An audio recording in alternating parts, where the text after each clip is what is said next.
Quelques chiffres tout d'abord. En France, nous comptons 34 300 000 logements. Ces 34 300 000 logements servent bien entendu à loger tous nos concitoyens, nos 67 millions d'habitants. Les professionnels de l'immobilier, l'année dernière, auront réalisé 845 000 transactions. Donc ça fait à peu près 2,4% du parc qui change de main tous les ans.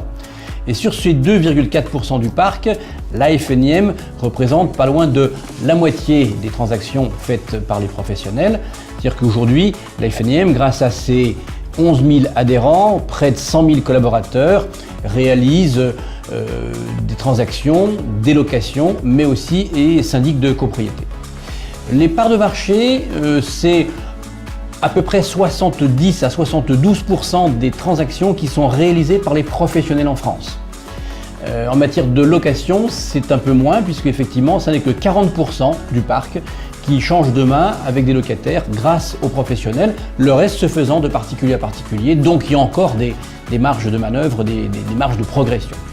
Par contre, en copropriété, là où la réglementation est devenue complexe, c'est près de 90% des copropriétaires qui sont gérés par des professionnels. Alors la FNIM et l'ESI. L'ESI, l'École supérieure de l'immobilier, a été créée en 2004 par la FNIM. L'ESI a une particularité, un ADN fort, c'est-à-dire que tous les diplômes qui sont distribués en collaboration avec des universités de tout le territoire sont effectués en alternance. Donc systématiquement, tous nos étudiants ont à côté une entreprise d'accueil. Mais surtout, nous avons toujours souhaité être proche des territoires et être proche des universités partenaires.